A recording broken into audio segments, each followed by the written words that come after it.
Welcome to CEO Conversations, the private practice podcast. I'm your host, Brandy Mabra. This is your one-stop shop to learn the business side of your practice on a deeper level. On this show, we empower you to own your CEO status to scale your practice for growth, sustainability, and profit. Listen in as we talk about how to market your practice to gain more visibility, hire, build, and engage your ride or die dream team, create streamlined operations, and make financial decisions as a CEO.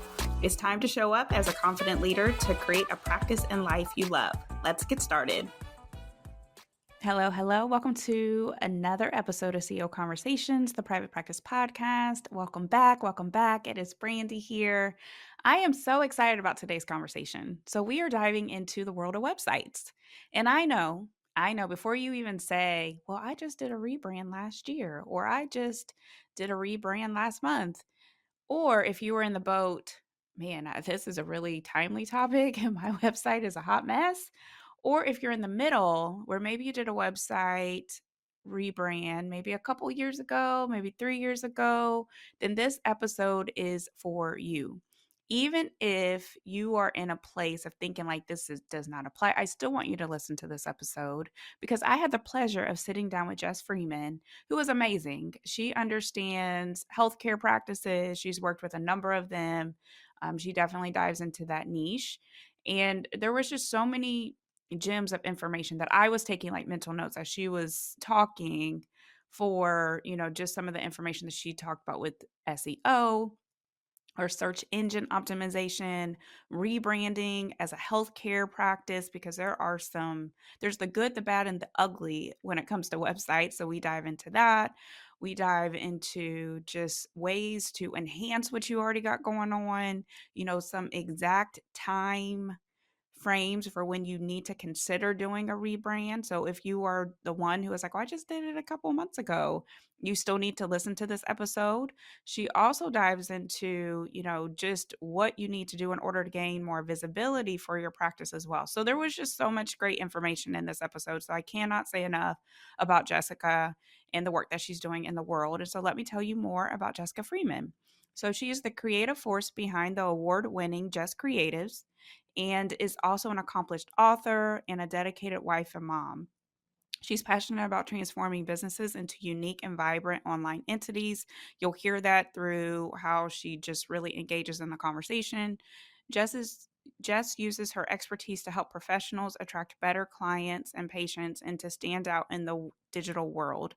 Living in the suburbs of Atlanta, Georgia, with her husband and daughter, you can find Jess sipping her favorite diet, Dr. Pepper, and championing causes close to her heart. So Jessica is just super sweet. I really enjoyed speaking with her. And I know that you are definitely probably going to want to look into her more. So all of her information is in the show notes. So make sure you check her out and enjoy this episode. Hey, Jess, I'm so excited to have you on the show today for CEO Conversations, the private practice podcast. So welcome. Yes. And we're diving into websites today and SEO and all the Yes, fun my things. favorite thing. Thank you for having me. You're welcome. You're so welcome. So tell the audience more about you. I know that I read your bio before, but just some additional information and fun facts about you and your business and all the good gems. Yeah, so I started JessCreatives in 2011 and then I took it full time a few years later. So this year is actually 10 years working for myself full time. And Wow. I love to nerd out about all things online. So websites, analytics, SEO, like that is my perfect mashup of being creative, but also looking at the data. And I'm not a very analytical person, but I have just enough that I like to nerd out on some of like the back end stuff. So I'm a very big proponent of helping my clients not just have a pretty website, but one that helps their business, gets more people in the door, more people calling, contacting, because obviously that's the whole point of having a website. So I niched down to really working with healthcare professionals, and which obviously is a wide range of people. Back in, I think it was 2018, 2019. And I'd already worked with several back by that point, but now that's really where a lot of my focus is. And yeah, it's really fun. And I'm excited to dive into all the things today. Yeah, me too. I love that because the fact that you only focus on healthcare is amazing to me because that's my jam. And so I know that we were talking a little bit before we even hit record about just some of the things that we see in the space when it comes to websites and Mm-hmm. healthcare and just so tell us, like, what's the good, the bad, and the ugly when you're thinking about just branding in healthcare, Mm-hmm. because I don't think even when we talk about branding, it doesn't go very far. So yeah, so Right. you take it from here. What are your thoughts? So I think one of the biggest issues in branding and online presence for like the healthcare community is so much of it is bland. So much of it is Yeah. just corporate feeling when really you walk in and it's like Amy's running the show, and you have an office of 5 to 10 people, maybe more, but it's more of a like personalized feel. And there's this big disconnect between what we see online to what you actually are as a person. And our health is such a vulnerable thing that people are like, Mhm. okay, like I have to go get physical therapy again, or I have to like find a new doctor, or I have, whatever they're looking for. And they go look at the website. Maybe they look you up on Google Business or Yelp or something, and they're like, is this place good? Are they kind? Are they on top of it? Do they take care of their patients? Because we've all had those experiences with really not so great doctors and practitioners that you're Mhm. like, I just feel like another number, another person in the door. I don't feel like they actually take care of me or care about me. They're just here going through the motions. And so I think whether it's branding or your website design, your website copy, it really needs to reflect you and the personality that Mhm. your office has and the culture that you want to set. So I know a lot of people are like, but we're, a health professional, we're a doctor, we're, whatever it is, like we have to look professional. Yeah, well, you can still look professional and have personality. Like Yes, that's that part. there's nothing that says like professional means zero color, zero personality. Like, yeah, maybe Mhm. you're not as like sassy or as fun as maybe you or me or some other online Mhm. business owners, but you can still have personality. You can still, I do have clients who actually do have a little bit of sass on their website. Maybe it's not over the top, but they might have like a little line of humor here or there just to show like, hey, we're real people. So Mhm. um, Yeah. I think that is the main thing, is really thinking about, are we, because I know one thing that a lot of business owners think about is, how do I stand out? How do I Mhm. make myself look different online so that people want to come to us? And a lot of people lean towards, oh, we're number one, or we have the biggest office space, or we have this many awards. And while that helps, it's not what a lot of people, yes, we want to know, like, okay, this isn't just some Joe Schmo running a practice out of the back of his van that's Yeah. doing some sketchy things. This is a professional, Yeah, there is quality care that happens here. yes, but we want to make sure that, like, yes, we want to make sure you're professional, but we also want to connect with who Mhm. we're going to, who we're going to work with and trust with our health, whatever incapacity that is. And so I think just really leaning into that. And I was thinking the other day, so I am type 1 diabetic, so I see doctors all the time. Mhm. And Mhm. this is a really niche story, but I have hopped around to a few different endocrinologists to try and find like the best care, and also, dealing with insurance and coverage and whatnot. And I used to go to the North Atlanta endocrinology and diabetes, and then I went to North Georgia diabetes, and now after that I went to North Georgia endocrinology and diabetes. All three of these are very completely different offices, different parts of town, not a part of the same like hospital system or anything. And I get so confused because somehow I'm still on like some of their email list. And so one time I got an email, it was like, we're changing locations, we're changing locations. And I was confused because it was like, but then I got an email about your appointment, it's the same location. And I was like, this is why y'all need better names for your offices.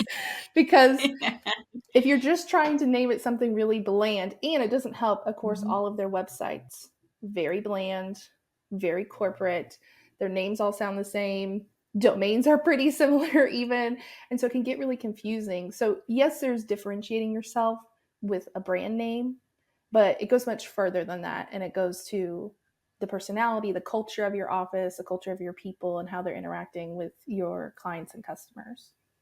Yeah, I love that so much because I think about my own experience and just very similar. Yes, like when you think about healthcare, there's wellness and counseling or like association partners, and then there's like I'm thinking even asthma and allergy, like even here locally there's asthma and allergy specialists. Like there's not really too many variations Yeah. of healthcare names. And so I think that when you're building something of your own, it's an opportunity for you to have fun, right? And Mm-hmm. for you to really step into the fact that this is entrepreneurship. And you're right, so many folks take on this. Yes, there is professionalism that you need to have because people's lives are at risk here, definitely understandable, but it doesn't mean that you have to keep the same feel as like a corporate hospital system or a corporate, huge company like some type of payer because you're trying to get patients in the door. And I have one client that just jumps to mind. Her brand, her colors are so vibrant. Her brand is Mm. very vibrant, and that place is jumping.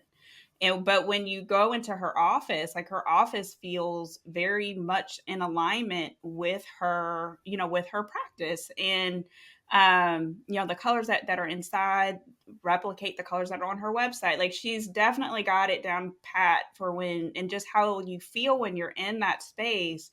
It feels very luxurious. It feels very calming. It feels very like it just feels good. And her Mhm. website represents that same feel as well. So I think the two definitely need to be connected.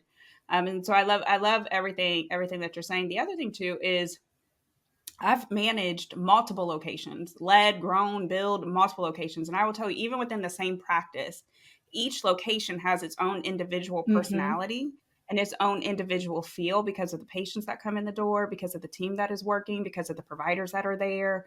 And so it is an opportunity for you to, especially if you have multiple locations, to set a tone for each location, maybe a different spin on the colors that are globally for each, for the practice. And so I Mhm. just think when we're talking about these types of things, it's an opportunity for you to do something different outside the box and not just replicate what you're seeing everyone else do. Because to your point, yes, it becomes bland. You blend in. I was on doing a Peloton walk this morning, and I cannot remember. It was Kirsten Ferguson, and she said something about how she didn't want to blend in, she wants to stick out, and I cannot remember what it is, but it was so on point with what you're saying. Like you want to stick out, especially if your market feels a little bit more saturated at this point in time and you're trying to stand out, then that's a number one way I think to do it. So Mhm. yeah, so I love this conversation. So good, Yes. so good. So what are some of the things, like what are some of the things that you're seeing? Because I know when we're thinking about websites, there's folks right now who are listening who maybe don't need like a completely brand new website. Maybe they just need an enhancement or a Mhm. tweak here and there. And then there's folks who are like, no, like you're way overdue. I need for you to do better.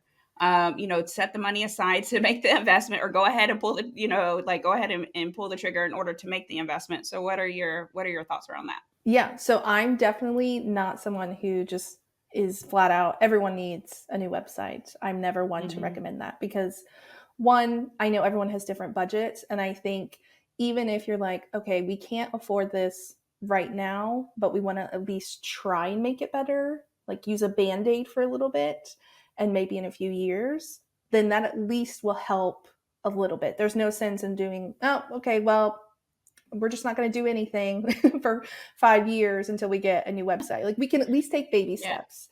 So I would say some of the things that stick out to me when I'm looking at different health and wellness websites, number one is stock photos. That is like the first thing that always stands out, gives it a very corporate feel. So Yeah. I would recommend, if you can, hire a local photographer to come take pictures of your staff, of your office space. Also, because people love to kind of see what are they walking into.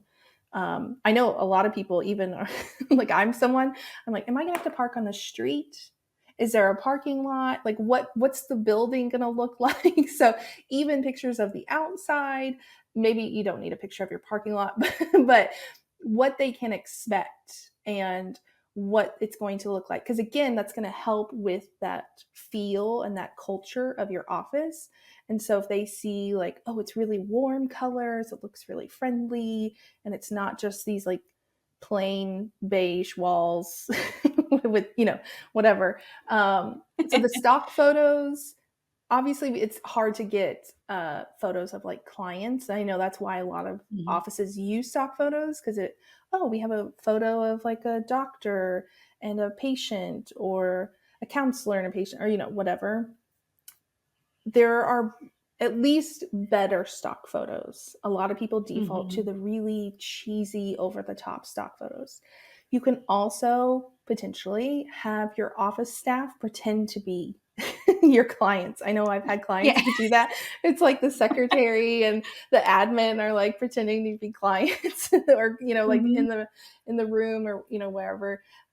So like maybe that's an option. So stock photos number one, because those are usually such a big part of the website and the design, because we all know the saying, a picture says 1,000 words, and so Mhm. that really helps set the tone for the website. The next thing is colors. Again, we don't have to Mhm. have these, I'm not saying you have to go all out with neon colors, bright colors, but take a look at your website. Can we add more color? Can we add a little bit? Because I feel like a lot are just very white and black, lots of white space, which I love white space. I'm not hating on white space. It's good. We don't want to have a cluttered website, but can we add some pops of color here and there? Some of Mhm. that might be in the photos. If we get better photos and people are wearing more colorful clothing, like that might help. But that really again helps sets the tone. I mean, just think about all the different places you walk into. It's a very different feel when you walk into uh, the mechanic, and it's all very dark and dingy, and usually like no color. It's just cement everywhere. Versus walking into like a fast food restaurant, or Mhm. um, maybe a hair salon. Like just think about the different feel that you get walking into these places, and you might be like, well, obviously a mechanic is going to feel different than like a high end salon. It is, because they are different environments, but part of it is the color. Because imagine if the Yeah. mechanic had, I mean, like, what if somebody started a mechanic, like a body shop that was their target market was women, and the interior like was pink and purple. I mean, that would be very stereotypical, but like really bright colors. There's plants, there's art on the walls. Like it's yes, it's still a mechanic, but it would be a lot more inviting and fun and upbeat, and not just this dingy waiting area that we typically see. Yeah.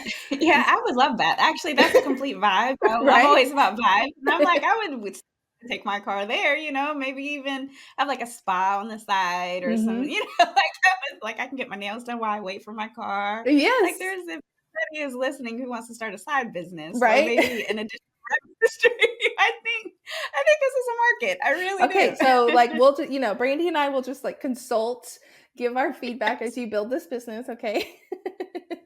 But so those are like some easy, swap out some photos, add a little bit more color here and there. That can typically be easily done just by, oh, you can add color behind this text box, or there's little elements that people can typically add just to add a little bit of color here and there. So I think those two things would be the biggest help with the biggest change without having to redo the entire website.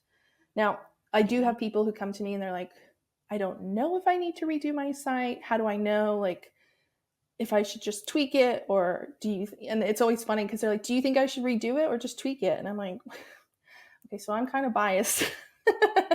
But because I'm like, yes, I see potential for just, like I said, change photos, change colors, maybe redo the layout of this particular page. But I'm also like, but I can totally see a whole new look for your website. Yeah. So like, I can see both sides of the coin. When I recommend that people redo their entire website is one, obviously, if they're like totally rebranding, if they're changing their logo, if they're getting a whole new color palette. Because if it's just, oh, we're going to add a little bit more blue and green, like maybe we have some, but we want to add more, that's pretty easy. But if you're like, we're shifting from black and white and some navy to blue, green, yet like more of a nature feel, that's a big shift. And not that it can't be doable to just tweak it, but it usually makes more sense to really just redo everything. I Yeah. usually also say if it's been at least 5 years since you've had your website redone, this is not a hard and fast rule, but most people, if it's been 5 years, you probably need to redo your website just because at that point you may have had some messaging changes because we, as businesses, we're always evolving. We're slightly tweaking our messaging. Obviously, maybe you don't completely have different services, but maybe you've honed in on like, this is really who we're trying to work with. We're seeing a lot of moms in our practice. We're seeing a lot of, this person, whatever it is. So we want to reflect that. We're really liking that clientele. So we want to attract more of them. So if the messaging is off, if it's been more than 5 years, if you have if you just have a lot of changes, like I know it sounds obvious, but if you're like, okay, so most of the staff on the website is not correct. Most of the pricings are not correct. Most of their services have changed, or like when people start saying like, yeah, that's not right. I'm like, sometimes it's just easier to start fresh than to go in and like, okay, so we have to rewrite this entire page because all of it's out of date and incorrect and we need to change all this. Then it makes more sense. So that's kind of how I try to differentiate between just tweaking versus let's just update the whole thing. Yeah, no, I love that. I love the hard fast rule of 5 years. I think that's probably going to help so many people out. Like, oh, I am at 5 years, or I'm at 10 years, Mm-hmm. and just even going back through and doing an audit of your website, Oh because yeah. I have seen where there the providers that are listed. Oh no, that person retired last year. We just haven't Mm-hmm. updated the website yet, or you have a new provider that's coming on board and they haven't been added to the website, or you've hired multiple providers and none of them are on the website, but you're on the website, but your practice has evolved. So Mm-hmm. I think that's a really, really great one too. And I love the updated of the photos. One of the things that I've done in the past is I know that there's this big thing like you cannot ask for testimonials and patients and clients because of HIPAA and all of these things. HIPAA is as good as the patient consent. So if you can get a patient consent and they are willing to, hey, sure, I'll be in the photo. Guess Mm-hmm. what? They're now part of the photo. So if they want to share their story, they can now share their story. If they want to put a testimonial on the website, they can now do those things. But you just have to have the permission of that patient written, documented, so that way if Mm-hmm. anything were to ever come back, then that's there. But I love that even just the having the team. I think that sounds fun. Like even having the team, like mock play and role play with being a patient for the day and all Mm-hmm. of those things too. So I feel like it, regardless of the boat that you're sitting in, there is something that you can do in order to enhance the feel of your website. So those Yes. are some really, really great suggestions. So I'm curious to know, because one of the biggest things when it comes to websites is SEO. Mm-hmm. So when we're talking about SEO, what are some of the recommendations that you have, or some of the things that you've seen go right, some of the things that maybe you've seen go wrong? Yeah. So for anyone who's like, wait, what is SEO? SEO stands for search engine optimization. I always just preface that because I know there's at least a few people in the audience who are like, what does that mean? What are they talking about? I know, So, like, I know. you're not alone. So, search engine optimization, in layman's terms, we are optimizing the content on your website, so the text and photos, to help you show up in search. Because believe it or not, just because you have a website doesn't mean that Google is going to be like, okay, boom, here you are. Here's Brandy right there. You would be surprised how many clients I've had. We launched their website, and the very next day, they're like, I don't see my website in Google. And I'm like, well, so here's the thing.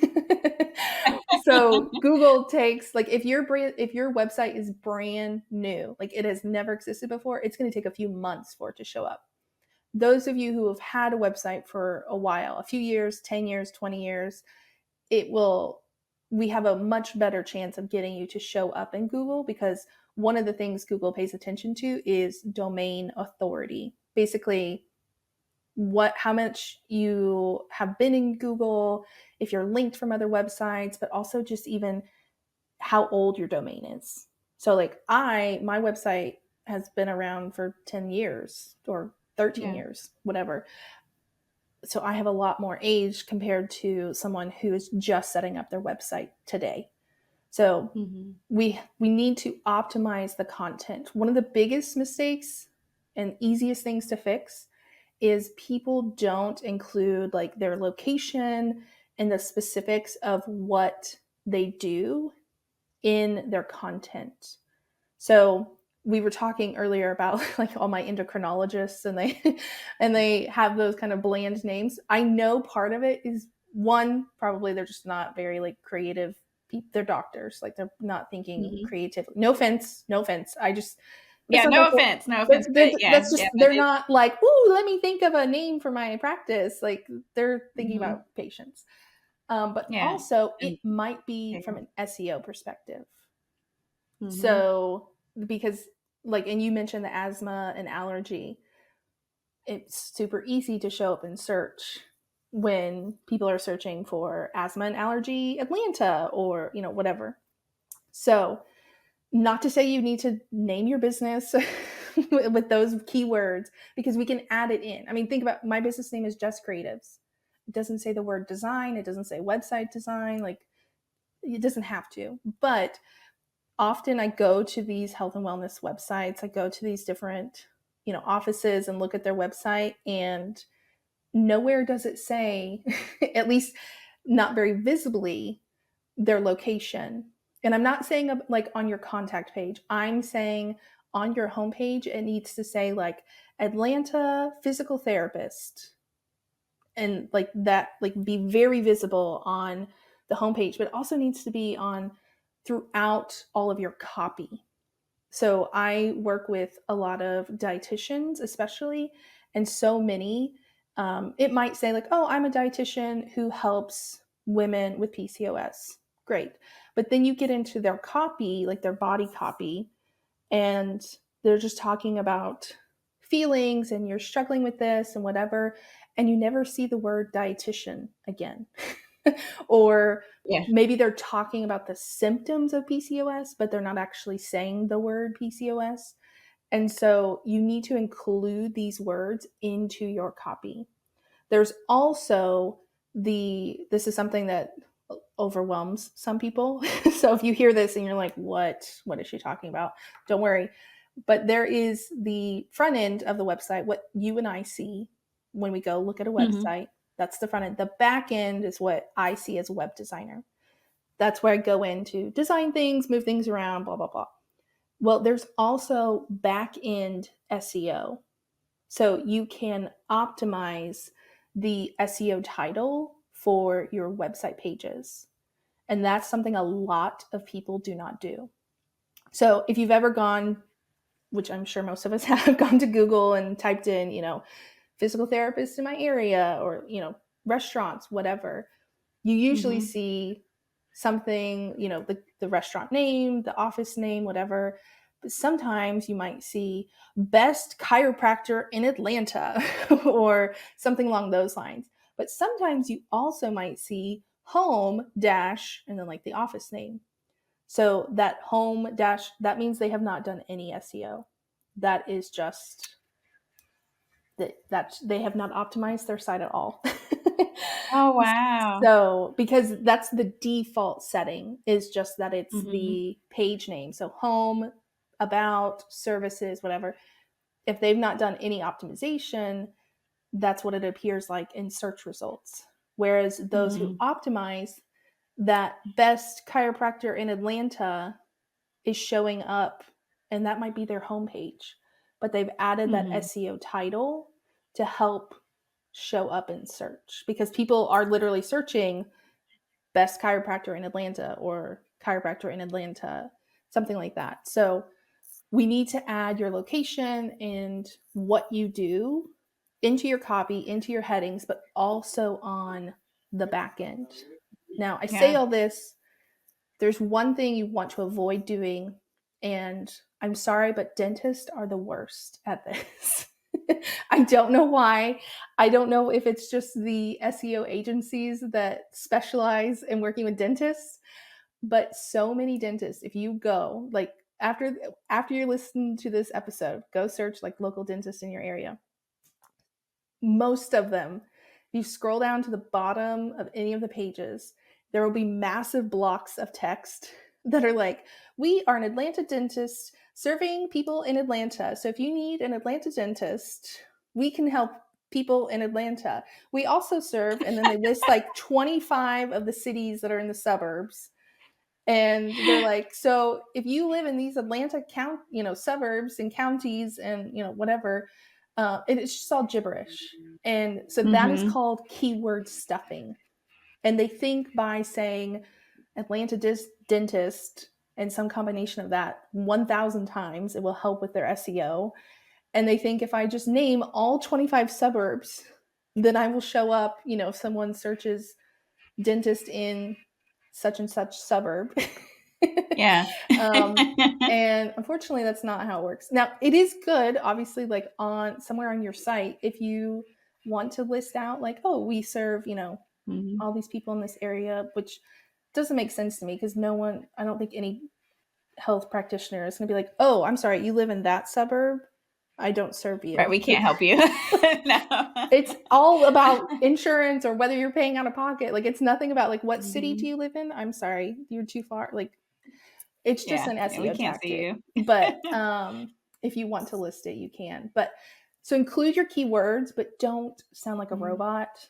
Don't keyword stuff your pages. And if you've done that, remove it.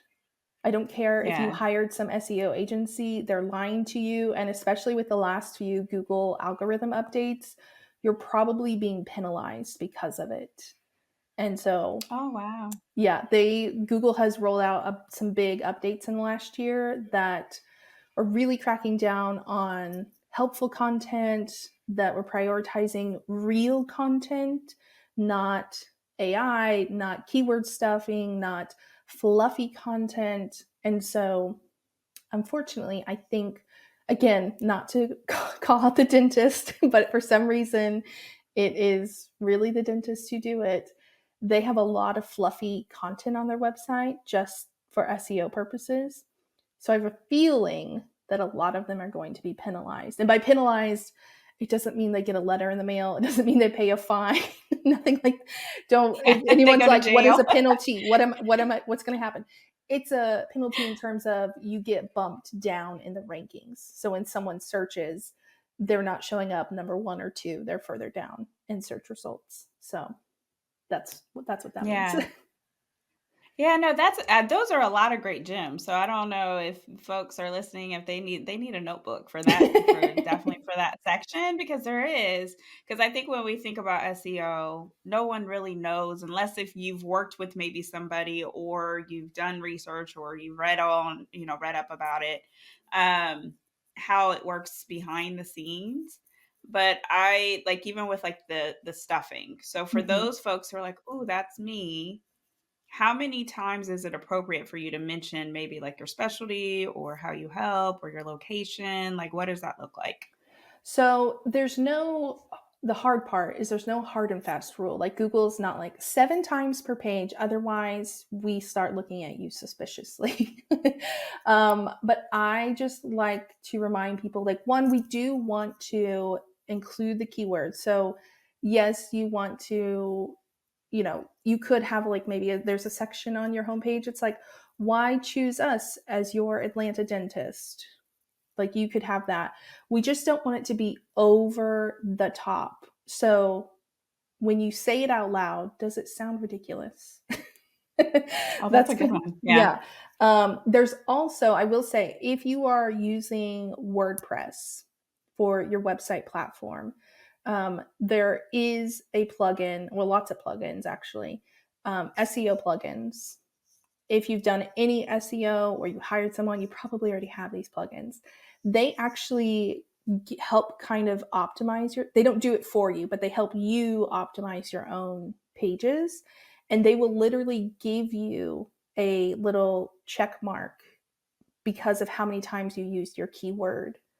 So you say, okay, my homepage, I want to optimize for Atlanta dentist. And they're like, okay, cool. You used it in your page title, you used it in your headings, you have a picture on this page.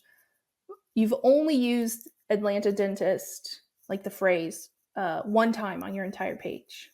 They're like, that's not enough. Because Google looks at our websites, they scan it, they index it, they read it, and they are looking at a few different things. They're looking at, is this actually talking about dentistry? Is this, does it sound reliable? Does it sound trustworthy? Does it look like spam? Does any of it sound suspicious? Those kinds of things. And it's looking also at, is this using the words too much or not enough? Because if you tell, your plugin, okay, this page is going to be optimized for Atlanta dentist, and then nothing on that page at all says Atlanta dentist, then it's not that the plugin tells Google, like they don't communicate. This plugin is strictly for you. But when Google reads it, they're going to be like, okay, there's nothing about Atlanta dentist on this page. It's all about vanilla cupcakes. Like, what's going on here? Yeah. you know, so it's there's not a hard and fast number, but try to make it sound normal. I would say on an average page, try to say it at least 3 times, but no more than, let's say, like 7 or 8. Again, not hard and fast rules. It depends on the amount of copy, because if you have one paragraph versus 20 paragraphs, like there's going to be more opportunities to say that and incorporate those words into your copy versus just this one paragraph. Like you can only probably say it one time. um, so that's just something to keep in mind. Yeah, yeah, no, I love like just the hard fast rules because I think for folks they'll get stuck in the, well, is it 7 or is it 2 or is it 3? So I think like the 3 is perfect for sure. One of the questions I have, because you talk to pages, Mm-hmm. out of all the pages, is there any pages that maybe you recommend, or how many pages should a website have in order for it to be more optimized? Like, what are your recommendations when we're thinking about that? Because I've been to websites where it's like one page. I've been to websites where it's like, man, there's a lot of pages here. Yeah. So what are your feelings? So there, the analogy that I like to use is that your website is kind of like a book. And so you are trying to convince Google that you are the authority on this subject, or that you are like the best resource for this search. So imagine you're going to the library, you're searching for a book. If you're, not to say that, okay, this isn't a perfect analogy, okay? I just, because I'm not saying that we need a book with 500 pages and you need a website with 500 pages. That's not what I'm saying. So take this analogy loosely, but if you only have one page, like you said, or maybe it's like home, about, and contact. Okay, well, that's not a book. That's a pamphlet. That's a Yeah. brochure. And so that's not going to convince Google that you are the best of this search, this topic, whatever. Again, we don't need 500 pages on our website, but the more pages we have, the more we are telling Google that we are an authority on this subject. And so, home, about, and then I always like to recommend that people separate their services out onto different pages. And Yeah. so for dentists, if we're sticking with that example, this Yeah. would be like cavities or, teeth cleaning on one page, braces on another page, like separating these things out, because then you can also optimize each of these pages for that particular service. Because the thing is, going back to what I was saying about using your keywords, each page has its own keywords. So you don't want to necessarily optimize your entire website for Atlanta dentist. That you're competing against yourself. Google's going to be like, this is really spammy. This is keyword stuffing. Like, what's happening here? Whereas you can say, homepage is Atlanta dentist, and then you have braces, and the braces page can be like braces in Atlanta, or like whatever the keyword research tells you that you need to optimize for. But you want to ideally separate all those services onto different pages. Obviously, you can have individual staff pages if you want, it's not required. Um, I do like it typically for like the head practitioners, doctors, whatever, because sometimes, hopefully, some people are like looking for that particular doctor. Maybe they've heard in a Yeah. Facebook group or something. They're like, oh, David Smith is the best, but for some reason I can't find him, probably because his website is not optimized. And Mhm. so if they search David Smith, they may go to that kind of like what we call a sub page for David Smith. Mhm. Um, Another really good page to have on your website is a resources page. And so this can be kind of a collection of, depending on what you do, what your practice does, it could be, oh, equipment to use at home, like if you're a physical therapist, or it can be our recommended toothpaste, our recommended, product for XYZ, whatever it is. It can also be if there's any relevant books that you recommend to your clients or patients. It can also really be good for recommending other providers in your area. So maybe it's Ooh. not, you're like, what? I'm going to link to other dentists in my area? Like, what are you talking about? Yeah. One, you could do that, but you could also, like, what are other practitioners related, complementary to what you do? So maybe they need a periodontist.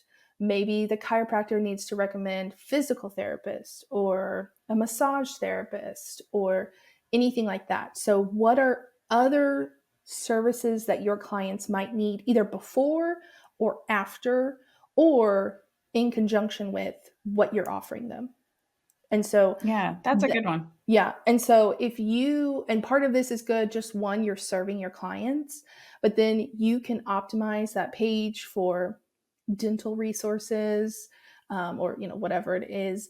Also, if you and all of your practitioner friends, obviously you'd have to get everyone on board, but if all of you are linking to each other, that all helps you with SEO, because Google pays attention to what are called backlinks. So if Brandy links to me and I link to Brandy, that's a backlink to each other, and we are helping each other because it's kind of like a vote of confidence.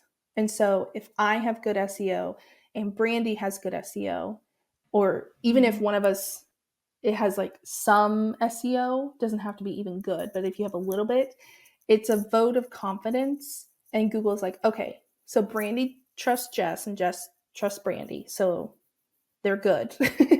Whereas if no one is linking to you, because so many people, their site just exists out here. They're Mhm. out in no man's land, just by themselves. And Google's like, who is that over there? Who's out in the field by themselves? Oh, it's Bob. Like, Bob's out there.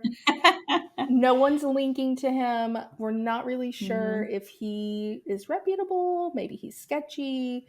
Obviously, Yeah. like if you're brand new, Google's not going to automatically be like, oh, they're sketchy, get stopped, like they're spam. They recognize you're new. But if you've been around for 10 years and no one's linking to you, they're like, Mhm. what is going on here? Yeah, what's wrong? So, one of the easiest things you can do for backlinks is getting linked in local business directories. So, like your Chamber of Commerce, um, any type of directory database like that, and including the link to your website in that directory listing is going to be really good for your SEO. That's like the easiest thing. So even if you can't get other practitioners to link to you quite yet, that's one of the easiest things to do. But that would be like my one piece of homework is after this episode, call up one of your local business friends and be like, okay, listen to this episode. They said it would be good if we linked to each other. Go set up some Mhm. resource pages, or even like if you have a blog on your website, you guys can like swap Mhm. blog posts, because blogging is really, really good for SEO. It is amazing for SEO, though it can be hard. I know with practices, there's a lot going on. Sometimes there's not the budget for it. Um, Yeah. but if you have the time, the capacity for it, blogging is a really great way to build that authority with Google. That's a whole other topic we could dive into, but that resource page is a good starting place and an extra page to kind of add into your website. Yeah, that is so good. So good. I think, based on everything I've read about websites, that is a first for me. I know even on my website, we link to a lot of people, but I didn't Mm-hmm. recognize, like, oh, that's actually helping our SEO. Mm-hmm. So I love that homework, especially for the listeners too. So, Jess, this was such a great conversation and just so many gems and just so many, like, just great nuggets of information that I think folks will be able to take back to their practices. So Yeah. where can people find you? Because I know that there's definitely going to be some folks that are going to be reaching out to you.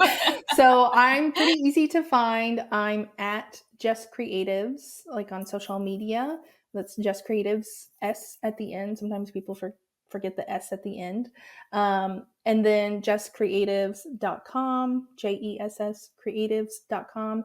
And there you can find all my services. So I do web design, I do SEO, whether it's coaching or you just are like, just come optimize my site. Like, and then I also, what I call my VIP days, if you're like, we don't have the budget to like totally redo the site, or maybe we just want to tweak a few things, my VIP days are specifically for just doing those small updates to your current site. Amazing. Amazing. No, thank you again so much. And yeah, so guys, go do your homework. I'll talk to you soon. Bye. Thanks for listening today. I hope you enjoyed the episode and it empowers you as the CEO of your practice. If you enjoyed the podcast, please make sure you subscribe, share the message, and leave a review. If you want more information and support in growing and scaling your practice, click the link in the show notes to take advantage of our free resources or apply to work with me directly. Thanks again, and I'll see you next time.